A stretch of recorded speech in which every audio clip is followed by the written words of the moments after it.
Hello students, welcome to my channel.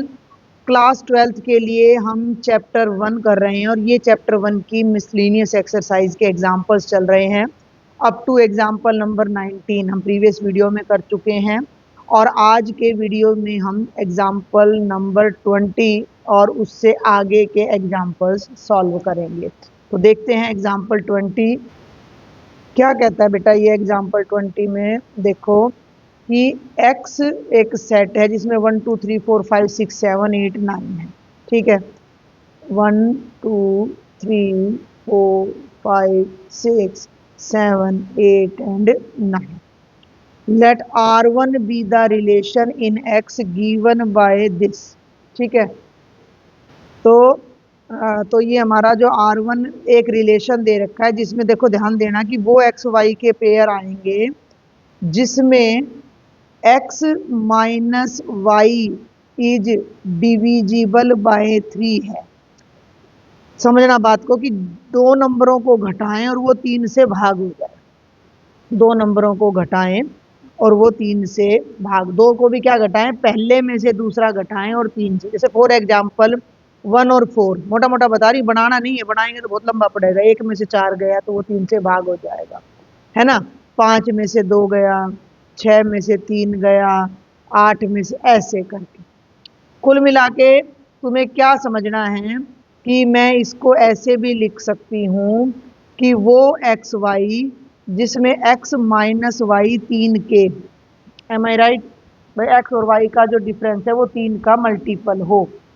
And R2 be another relation given by this. ध्यान देना, और R2 एक और रिलेशन है जिसमें वो एक्स वाई आ रहे हैं। ध्यान देना कि जो एक्स वाई का पेयर है वो या तो इसमें से है, वो ध्यान से समझना कि एक्स वाई का जो पेयर है वो या तो 1 4 और 7 का सबसेट है, या फिर जो एक्स वाई का पेयर है वो 2 5 और 8 का सबसेट है, और या फिर एक्स वाई का जो पेयर है वो 3 6 9 का सबसेट है।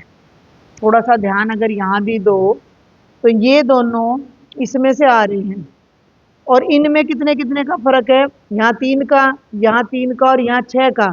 यानी कि 1 माइनस 4 3 से डिवाइड होएगा, 1 माइनस 7 या 4 माइनस 7। यानी इनमें जितने भी एलिमेंट्स के पेयर बनाओगे तो उनका जो डिफरेंस है वो 3 से भाग होगा। तो ये प्रॉपर्टी और ये प्रॉपर्टी कुल मिलाकर एक जैसी है। एम आई राइट? बात समझ में आ रही है? यहाँ भी देख लो भाई, 2 5 8 है तो 2 और 5 का डिफरेंस 3 से भाग होगा, 5 और 8 का भी होगा, 2 और 8 का भी होगा। तो इसमें और इसमें कोई मोटा फर्क है नहीं वैसे। अब ये कहता क्या है भाई साहब कि शो करो कि जो R1 है वो R2 के इक्वल है। अब यहाँ तुम्हें एक बात समझनी पड़ेगी सेट्स की, जो कि आपके सिलेबस में आई नहीं है, कि इफ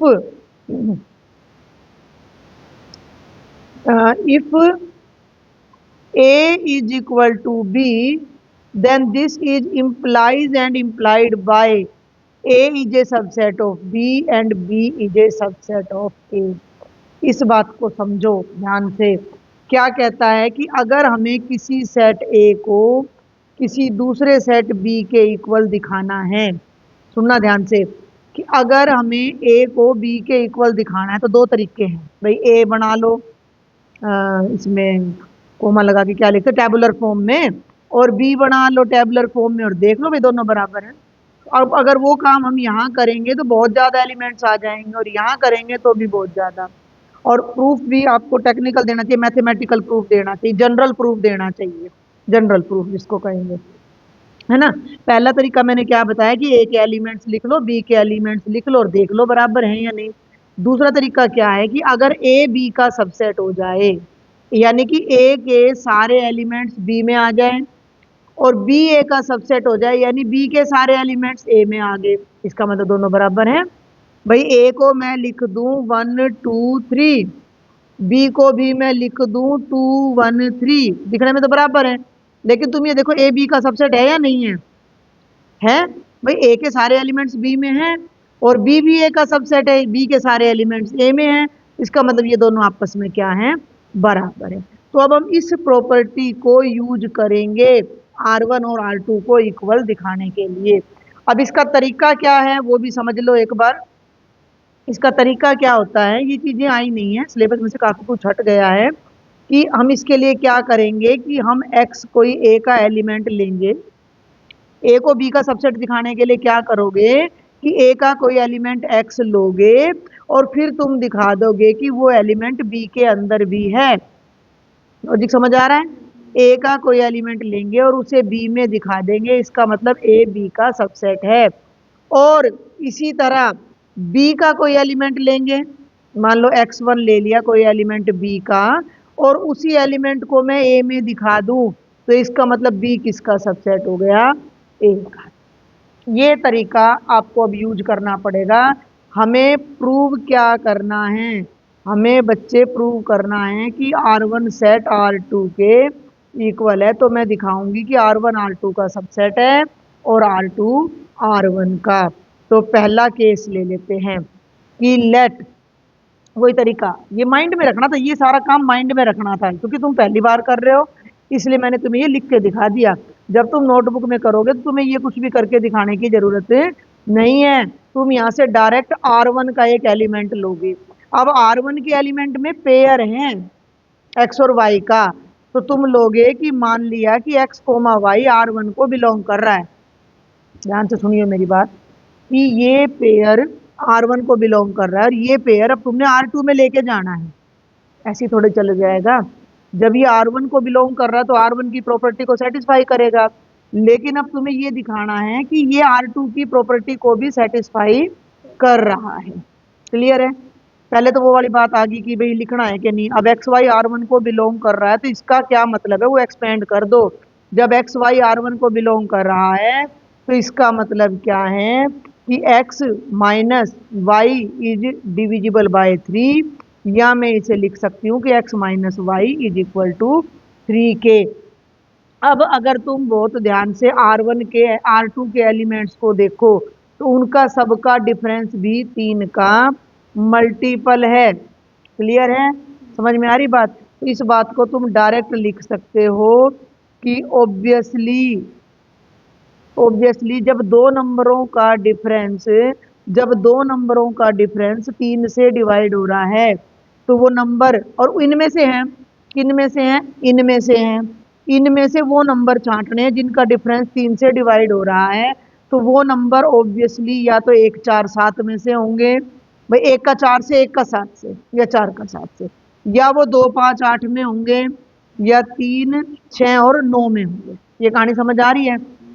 तो डायरेक्ट लिख दो ऑब्वियसली जो एक्स वाई का पेयर है वो या तो 1 4 7 का सबसेट है, या भैया एक्स वाई का पेयर 2 5 और 8 का सबसेट है, 2 का 5 का और 8 का, या फिर एक्स वाई का पेयर 3 6 और 9 का सबसेट है।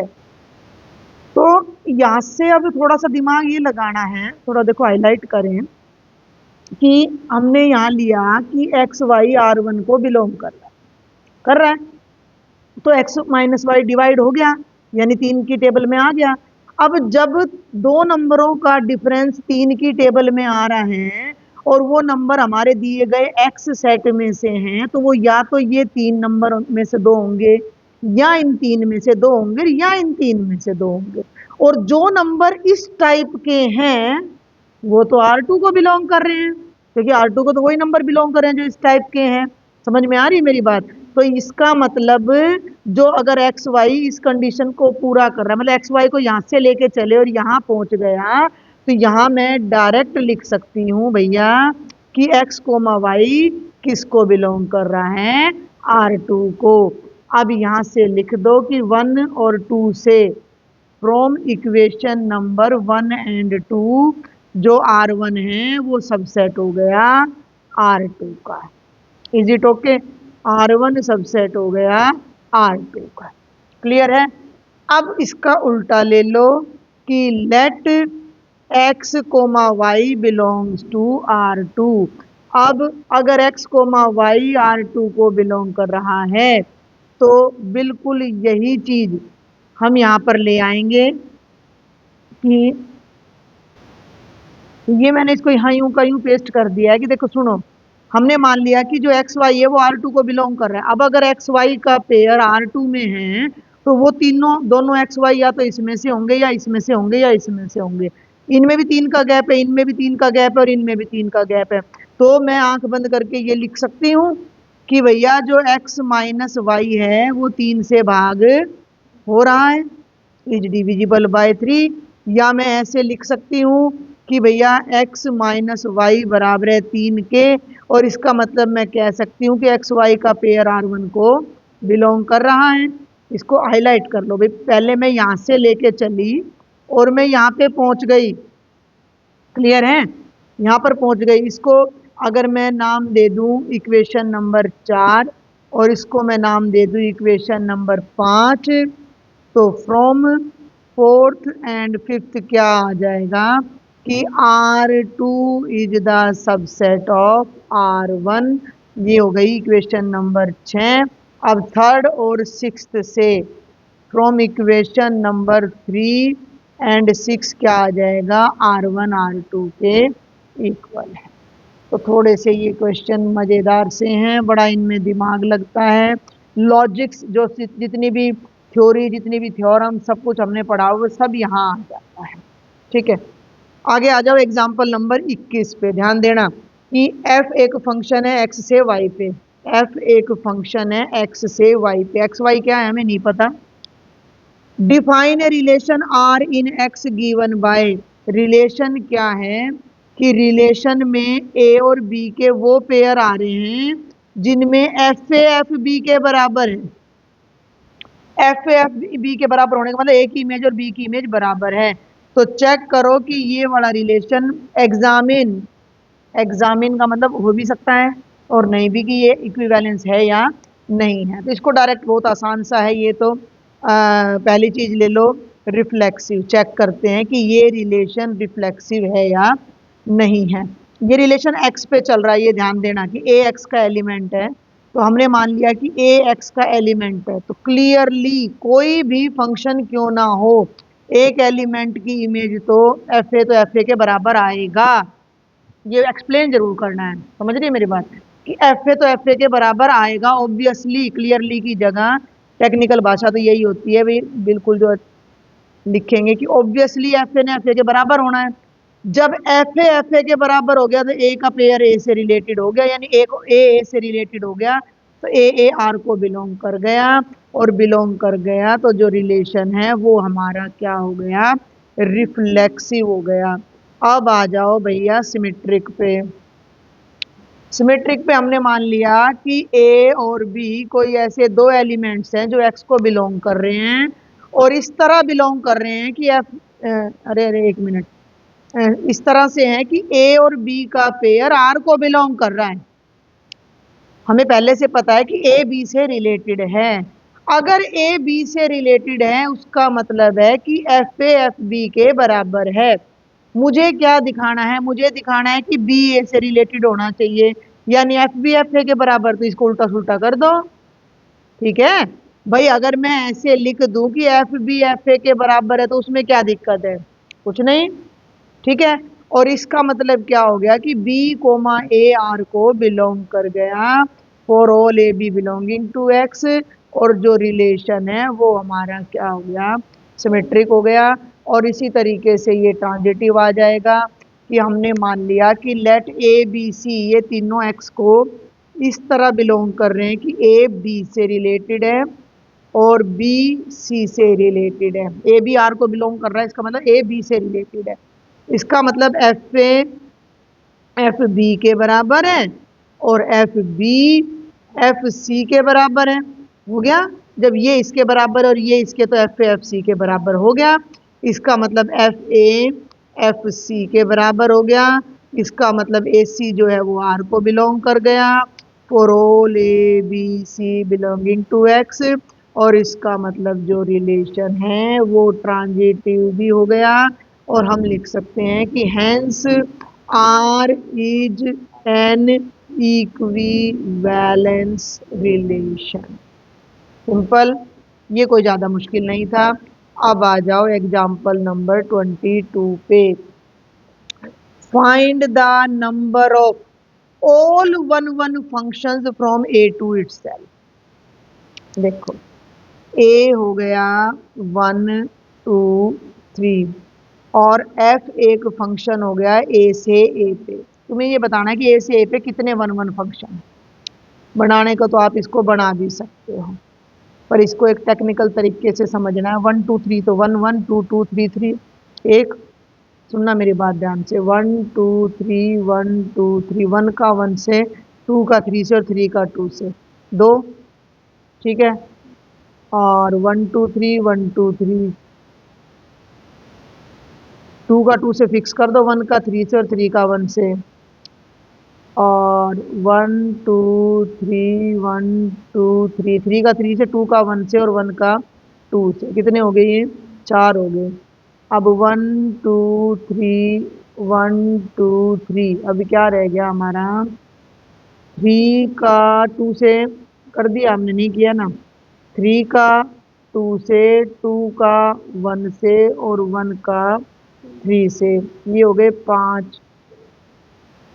और 1 2 3 1 2 3, 3 का 1 से, 3 का 1 से नहीं आया ना, ये यहाँ आ लिया, ये आ लिया, 3 का 1 से यहाँ आ लिया। और 3 का 1 से, मेरी बात सुन, 2 का 3 से और 1 का 2 से, ये रिलेशन बनेंगे 6। इससे ज़्यादा नहीं बनेंगे, तुम चेक कर लेना। लेकिन अब इसको करोगे कैसे भाई? वन फंक्शन का मतलब एक एलिमेंट की एक से ही तो मैपिंग लेनी है। तो ये एक ही नंबर का क्वेश्चन है, वैसे तो ये आते हैं और एक एक नंबर में। Total number of one functions from A to A. भाई 3 बंदे हैं और 3 ही कुर्सी हैं। सुनिए मेरी बात ध्यान से भाई, 3 बंदे हैं और 3 ही कुर्सी, और एक को एक कुर्सी मिलनी चाहिए। तो इसका मतलब 3 की परमुटेशन, ठीक है। 3 की परमुटेशन का मतलब क्या हो जाएगा? 3 फैक्टोरियल, यानी कि 3 गुणा 2 गुणा 1, यानी कि 6 रिलेशन आ जाएंगे। तो ये ऐसे ही मोटा सा क्वेश्चन था। अब 23 पे आ जाओ। देखो जरा 23वें में क्या कहता है कि ए हमारा एक सेट है 1 2 3। ए हमारा एक सेट है 1 2 3। Then show that number of relations containing 1 2 and 2 3 which are reflexive and transitive but not symmetric is 3। ये कहता है कि रिलेशंस, रिलेशन फंक्शन नहीं, रिलेशन, बहुत ध्यान से सुनना, कि ये क्या कह रहा है कि ए से ए पर रिलेशंस बनाने हैं और वो रिलेशन सिमेट्रिक नहीं होना चाहिए, सिमेट्रिक नहीं होना चाहिए, केवल रिफ्लेक्सिव हो और केवल ट्रांजिटिव हो, और उसके अंदर 1 2 और 2 3 जरूर आना चाहिए। तो ऐसे 3 ही रिलेशन बनेंगे, ये कह रहा है, ठीक है। समझ रही है मेरी बात?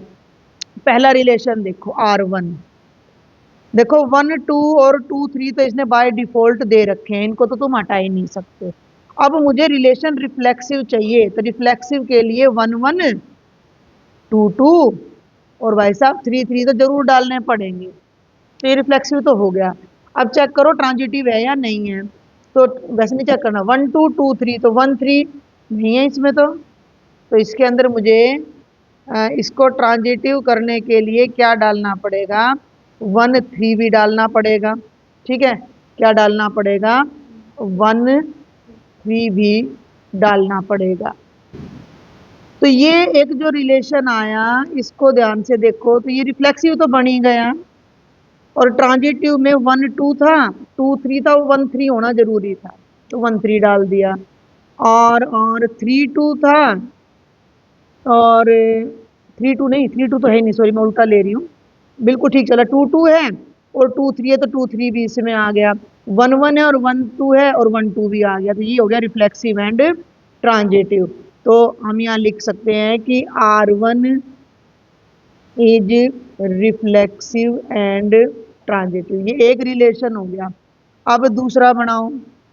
अब दूसरा बनाने के लिए 1 2 का उल्टा और ऐड कर दो, शुरू से ले लो। देखो 1 1 2 2 3 3 तो हमें डालने पड़ेंगे रिफ्लेक्सिव होने के लिए। 1 2 और 2 3 उसने हमें बाय डिफॉल्ट दे रखे हैं। अब अगर मैं 1 2 इसके लिए 1 3 तो डल ही रहा है, और मैं इसके अंदर 2 1 और डाल दूं। देखते हैं, चेक करते हैं एक बार। 2 1 अगर मैंने डाला तो 2 1 1 1 2 1 आ गया। 2 1 1 2 2 2 आ गया। और बस रिफ्लेक्सिव के उसके रिफ्लेक्सिव तो हो गए, ट्रांजिटिव के सारे पेयर लेने पड़ेंगे। 1 1 1 2 हो गया। 1 1 1 3 तो 1 3 भी आ गया। फिर चलो 2 2 2 1 तो 2 1 भी इसके अंदर ही है। और 2 2 2 3 तो 2 3 भी इसके अंदर हो गया। 3 3 3 पे कोई शुरू ही नहीं हो रहा, तो हमें ट्रांजिटिविटी चेक ही नहीं करनी। 1 2 2 3 1 3 आ रहा है, और 1 2 2 1 तो 1 1 भी आ रहा है। अब 2 3 और 3 3 तो 2 3 भी आ रहा है। 1 3 3 3 1 3 भी आ रहा है। और 2 1 1 1 ये भी रिफ्लेक्सिव एंड ट्रांजिटिव ट्रांजिटिव हो गया, सिमेट्रिक नहीं बनाना। तो ये भी हमारा सेम उसी तर्ज पे क्या हो गया, रिफ्लेक्सिव तो बना ही दिया और साथ में ट्रांजिटिव हो गया। अब एक पेयर और ऐड कर दो इसके अंदर 3 2 का। देखो 1 1 ये थोड़ा सा तार्किक क्वेश्चन है जो आपकी मतलब इसको समझ को बढ़ाएगा। अंडरस्टैंडिंग अबाउट रिलेशंस आपकी यहाँ क्लियर होती है। 1 2 और देखो थोड़ा दिमाग लगाना। शुरू में हमने क्या ऐड करा कि 1 3 ऐड करा, ठीक है। 1 3 ऐड करा, 3 1 नहीं करा फिर हमने इसके अंदर ऐड, क्योंकि फिर उसमें ट्रिक हो जाता। अब हमने 2 1 ऐड करा, 1 2 ऐड नहीं करा ना। 1 2 तो कर दिया, 1 2 का 2 1 हो गया, लेकिन 2 3 का 3 2। अब 1 3 का 3 1, सबके पेयर उल्टे होने चाहिए तभी सिमेट्रिक बनेगा ना। तो इसका उल्टा नहीं है तो सिमेट्रिक नहीं है। अभी इसका या इसका एक का उल्टा इसके अंदर ऐड कर दो। अगर मैं इसके अंदर 3 1 ऐड करती हूँ तो फिर मुझे इसमें ये नहीं ऐड करना। तो एक रिलेशन देख लो, जैसे 1 2 है और 2 3 है और 1 3 है। इसके अंदर ये मत लेना, R2 मत लेना, ये लेना। तीनों तो ये ले लिए, 1 2 ले लिया, 2 3 वो तो उसने बुक वाले ने कह रखी भाई साहब ये 5 तो, ये 2 तो बुक वाले ने दिए, ये 3 मैंने रिफ्लेक्सिव करने के लिए ऐड कर दिए, और 1 3 ऐड करा था। अब इसमें 3 2 ऐड कर दो, इसको कट कर दो, ठीक है। अब इसमें ऐड कर दो 3 2, ठीक है। तो ये भी हमारा क्या हो जाएगा, रिफ्लेक्सिव एंड ट्रांजिटिव। इसके अलावा और कोई रिलेशन आपका बनेगा नहीं, क्योंकि अगर आप इसके अंदर 2 1 ऐड कर दोगे तो ये सिमेट्रिक कहलाएगा। फिर 2 1 और 3 2, क्योंकि देखो एक मेरी बात सुन, 2 3 का उल्टा 3 2 इसमें आ चुका है, 2 3 का उल्टा 3 2 आ चुका है इसके अंदर, ठीक है। आ रही मेरी बात समझ में। अब अगर 2 1 भी ऐड कर दूंगी तो इसका भी उल्टा आ जाएगा फिर इसके अंदर, और अगर 3 1 भी ऐड कर दूंगी तो इसका भी उल्टा आ जाएगा। समझ में आ रही मेरी बात। तो कोई एक चीज डालनी है और एक निकालनी है। अब 2 1 को निकाल दिया तो मैंने यहाँ 3 2 डाल दिया, नहीं तो फिर ये ट्रांसमेट्रिक हो जाएगा। तो ये हमारे पास कुल मिलाकर 3 ही रिलेशन आएंगे जो रिफ्लेक्सिव और ट्रांजिटिव तो हैं लेकिन सिमेट्रिक नहीं है। तो टोटल कितने हो गए, ये 3 रिलेशंस हो गए।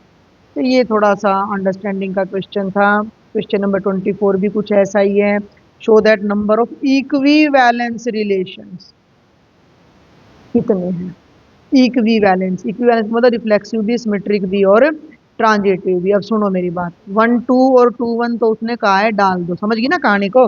1 2 और 2 1 तो होने ही चाहिए, तो रिफ्लेक्सिव के लिए 1 1 डाल दे, 2 2 डाल दे, 3 3 डाल दे। अब सिमेट्रिक के लिए 1 2 का उल्टा तो 2 1 हो गया, ठीक है।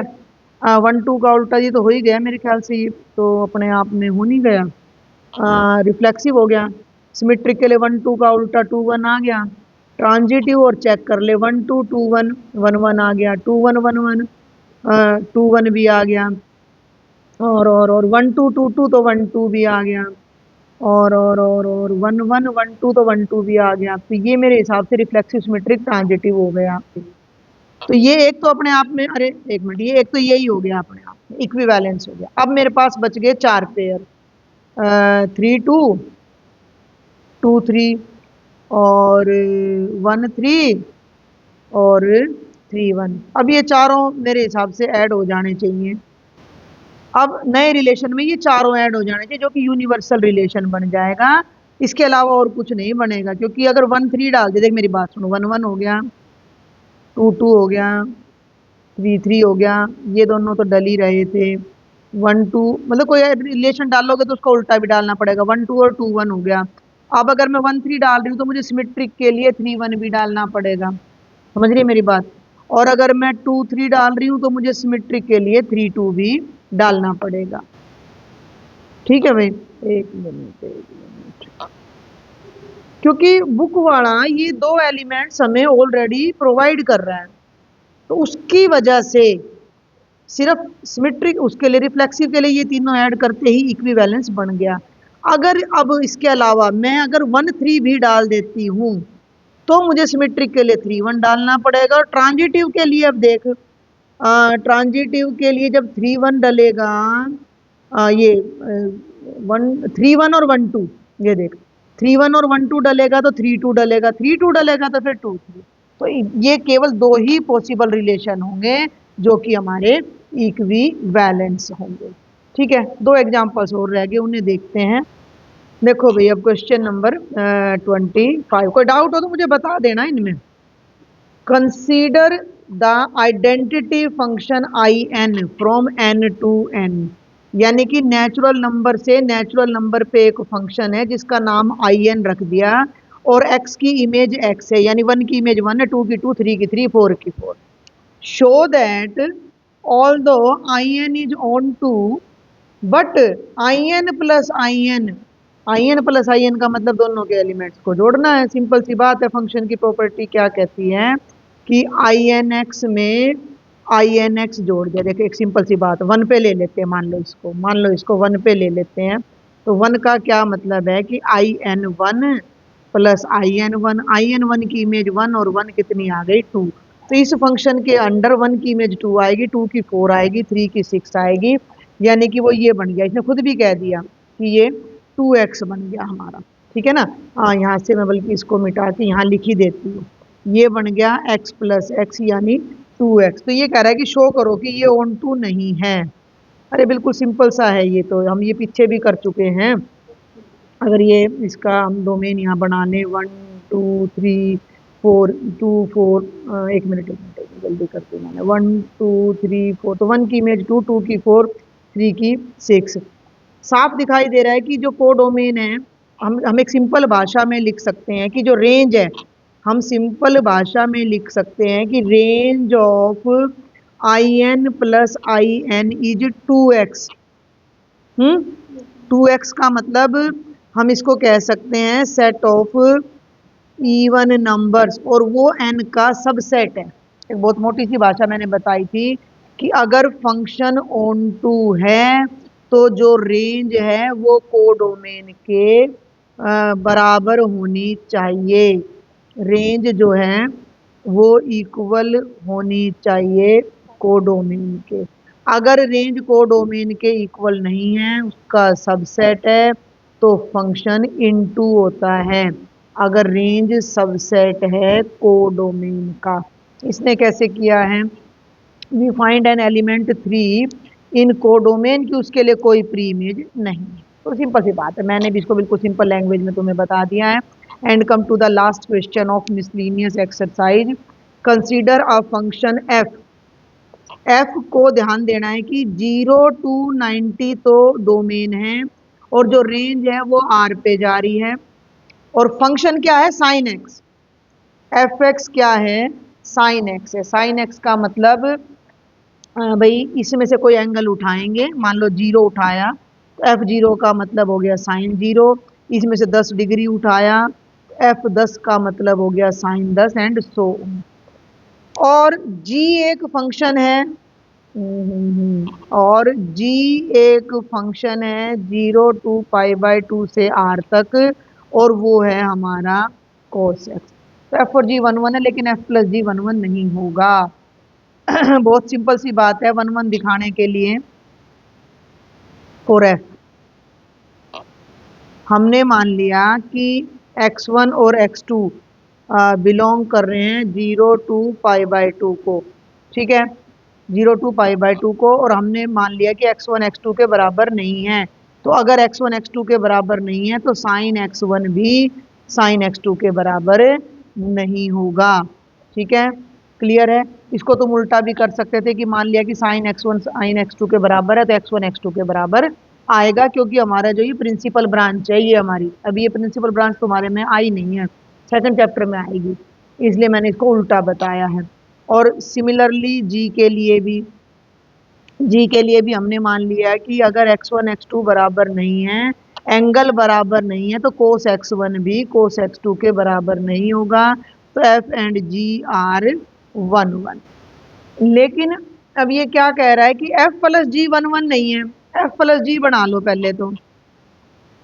f प्लस जी एक्स का मतलब होता है एफ एक्स प्लस जी एक्स, एफ एक्स हो गया साइन एक्स, जी एक्स हो गया कोस एक्स। अगर हम दो अलग अलग एंगल पे सेम वैल्यू दिखा दें तो फंक्शन 1 1 नहीं रहेगा।